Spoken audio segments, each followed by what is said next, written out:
she's just trying to confuse you. I don't think you know which of us is the real Sayori. I stand to the side so I could keep my eye on both of them. The Sayori with the blue bow, the one who's been taking care of me, the one who has given me bad vibes since the beginning. And the Sayori with the red bow. As I take one look at her, I feel no negative energy from her. I only feel the same warmth and comfort I always have when I'm around her. There's no denying it. You're right, and I accuse you of being the imposter. Sayori. No, the imposter, Sayori, begins to break. The knife clangs to the floor as her hand trembles. Howie, how could you? The imposter Sayori picks the knife back up and rushes over to me, clenching her free hand around my throat. Okay, no, she still has the scar. What have you done to me? After everything we've been through together, I promised I'd left you forever, Howie! You get away from him, you skunk bag! Sayori hits the imposter's arm with her bat, forcing her to let go of me. I hear a sickening crunch as she releases me. Howie, I'm not the Howie! Please, let me... What was that bit there? Howie, be your remedy! I can be your everything! Your love, your companion, your cure! I think you've already done quite enough. Ever since yesterday, I felt there was something off about you. Now I can see why. I'm not sure who you are or why you look like Sayori, but you're not her. How could you say that? What about the memories we shared? Wait, what? You might have her memories, but the real Sayori would never do anything so cruel as to abduct her friends. I don't know why that part is all the same. Why'd they copy-paste this? I don't think she'd be keep me as anyone as a prisoner either. I know her better than that. I don't think about her you were trying to gaslight me either. I love you, Holly. For that, you completely broken now. It seems the only that. The knife, another arm. Oh, she's going at it again. She then begins taking swipes at her arm with the knife. What are you doing? Oh, you see how much I love you, Howie? I wanted to live and play for you. If you were real Sayori, so you could do that same. Yes, I can. Because... Oh, words. Because I love Howie more than anything. I will always make sure that as he's safe and happy as the way he's made me. Wait, what? I want to always make sure that as he's safe. I think this as is just that's not supposed to be here. Oh, you hurt him. Then you will die. The imposter Sayori stops mutilating herself and turns the knife on Sayori. She rushes at Sayori like a demon with a furious look in her eyes. Sayori holds her bat in front of her, tries to move away, but I can't read it in time. That's when I make my move.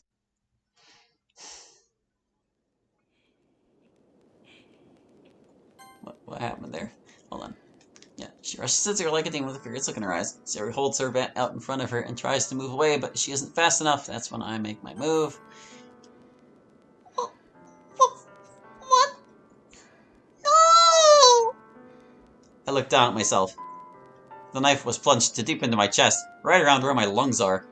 I feel my strength giving out on me as I struggle to breathe. The imposter still holds the knife as I fall, inadvertently pulling it out of me as my body collapses onto the floor. Howie! Get up! Please get up! I hear footsteps running toward me. It's Sayori. The real Sayori. She curls my head as she tries to apply pressure to the knife wound with a towel. Everything's gonna be okay. I'm not going to let you. Sayori. Yes? I love you. I love you too, Howie. More than you'll ever know. You have to get out of here. Away from here. Away from her. I can't leave you here, Howie. I have to save you. You already have, Sayori.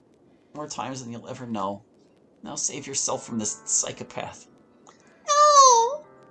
I can't do that to you. I love you. I love you too. That's why you need to let me go. You and I know. It's too late for me. Save yourself, Sayori. This world needs you. Sayori's trying hard to hold back her tears, but she is unsuccessful as her sobbing becomes uncontrollable. She looks over at the imposter Sayori scornfully before getting up and hesitantly backing away. She breaks into a full-on sprint as my vision starts to blur. I couldn't have. No. No! The imposter cries out in anger as she falls to her knees.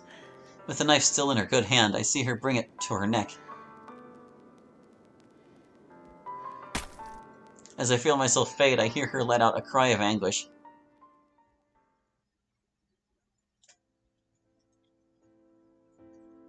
I run off into the house, hoping I'm not too late. I could kick myself for not going with her from the beginning. I should have, but sadly I didn't. As I approach the doorway, Sayori comes running at me at full speed. Sayori, what's going on? Goto!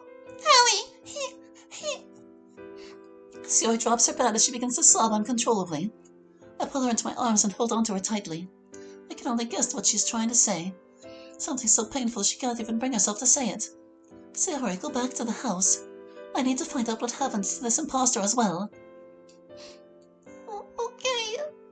Sayori and I break apart from each other and she runs back to her house. I pick up the bat and slowly walk inside. As I step inside, I take in my surroundings to make sure I'm not walking into a possible ambush. I try to close the door behind me when I feel a sensation like a paper cut against my finger. I look to see the doorknob on the inside is covered with barbed wire. So that's what she was planning with this. I proceed with caution to the next room. There doesn't appear to be any signs of a major struggle in this room. Aside from a small table being knocked over, everything seems to be in order. I steel myself as I make my way over to the kitchen where I see a pool of red on the floor. I reluctantly walk into the kitchen and I am struck with fear by the sight that awaits me. There on the floor is Hallie lying lifelessly. I try to get closer. Upon closer observation, it seems he was stabbed in the chest with a knife, dying from a fatal wound to his vital organs. I can't help but feel the strangest sense of déjà vu as I proceed with her further into the kitchen. I look down and spot a bloody knife. I then look to see the lifeless body of the imposter Sayori not too far away from Hallie. In the end, she was obsessed with him, up until the very end. I can't be here any longer. This is too much for me right now. I go back to the living room and I immediately call for the emergency services. I then give a call to my father. Hello? Dad. Sweetie, what's wrong? You weren't here for dinner. Did something happen? Yeah, you see. I try to keep my composure as I tell him more or less what happened. I recalled the chilling phone call Hallie made to me, the missing girls, and finding him and his captor found dead in the kitchen like some kind of twisted, tragic love story. I left out certain details of Sayori's story, considering I find them hard to believe myself. You shouldn't have gone into this alone. You should have told me or at least contacted the police if you suspected something. I know, Dad, I know. I'm sorry, I'm so sorry. I just wasn't sure if... I can no longer hold my tears. My father gives a long sigh on the other end. I'm just thankful my little girl is safe. I'm hoping the same can be said for your friends once they've been found.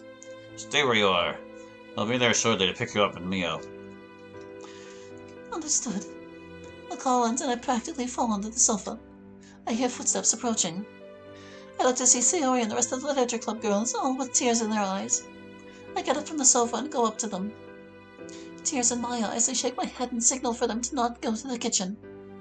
I then hug Natsuki, Yuri, and Monika tightly before we go out to the front of the house. I meet up with Mio again once we're back inside Sayori's house. We're not inside though. It isn't long before we hear sirens blaring just outside. I tell the other girls to stay inside as I go out to meet with the paramedics and accompanying police. Being the chief's daughter, the police are somewhat familiar with me. I do my best to briefly explain what happened in the kitchen and more or less what led up to the confrontation based on what I found in Sayori's reaction. They give a nod as the paramedics pass by with a gurney. I then go back over to Sayori's house to await my father's arrival. I put my arm around Sayori, who is still so distraught. I didn't want to leave him, but he told me to save myself. He said he loved me and...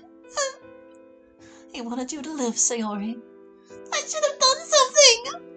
There wasn't much else you could have done against that demon of a woman. I shouldn't have let you go in there on your own. I should have gone in with you and... I can't help but feel myself breaking down again. Sayori pulls me in for a warm embrace. He gave you a chance to live, Sayori. The gift of life.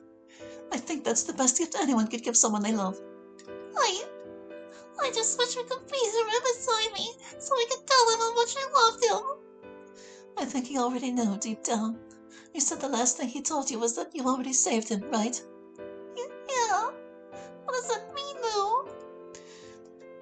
Maybe maybe he finally felt at peace knowing you felt the same way for him as he did for you.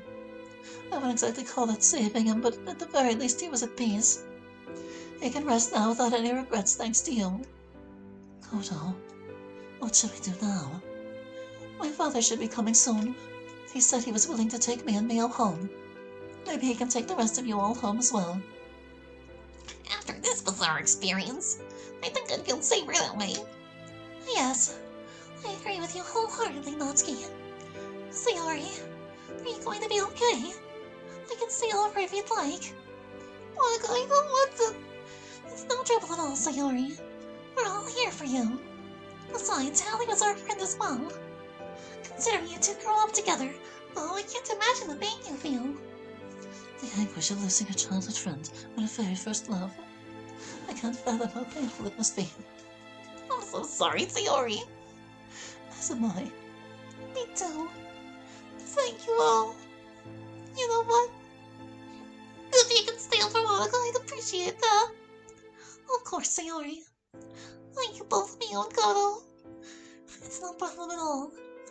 I'm most likely going to get an earful from my father, but I would gladly do it again if it meant helping out a friend. We all gather around for one last group hug as I notice a pair of headlights coming into view.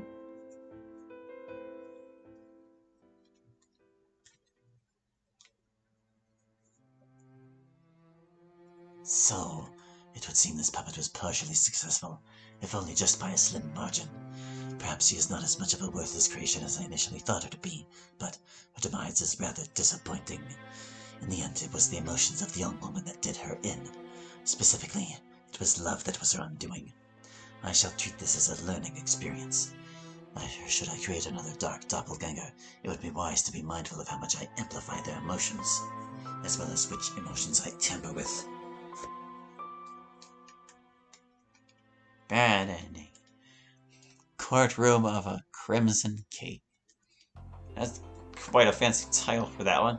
But does it only have 4 endings? That was all the possibilities. And I don't actually know if there are more. It looks like that's it because there isn't any more room for more endings there. So yeah. Oh, were you supposed to jump over there? Probably not. But is there anything else we should look at with this mod before we call it good? Oh hey, we got some info. Let's look at it. Grab that bar. Okay. Who is Tarankos? The malevolent dark wizard who can manipulate time and see into the future in limited capacities. Tarankos hails from another realm, banished by his brother Articus when he turned to pure evil. He seeks freedom from his imprisonment, but not without having some fun with the perfect puppets. Who is Articus? A benevolent inventor with the power of creation at his fingertips. Articus was beloved by all in his realm, but his brother Tarankos grew jealous and hateful of him. He defeated his brother in combat and banished him to a realm between dimensions.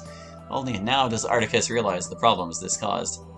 Is there a secret ending? No, to be honest, I don't think we ever thought of adding a secret ending to this mod, and even though I would have liked to add one, I feel like it wouldn't have stood out. Since most of the people who have played our mods, they already know that they have to get all the endings to unlock the secret ending, so the next secret ending we do will be more difficult to obtain. Oh, and from Nightmare Ninja there, I want to thank Ardworth Shadow for allowing me to recode one of my favorite mods of his that I played thus far. The only changes I made was replace the sprites of the police and fix the coding error. I noticed that when recoding everything that Sayori's chibi sprites changes locations when you click on her. Not sure how to fix that. It's an animation issue, my dude. But you see, whenever you're triggering an animation in Ren'Py, if coordinates are specified, it will put the sprite at the coordinates for the animation. So whatever is going on here, it's probably specifying an XY position for the jumping sprite, instead of just making the sprite jump where it already is. But anyway, that is going to do it for this one. So thank you for watching. I hope you enjoyed, and we'll catch you next time with more Doki Doki. Hope to see you then. Bye-bye.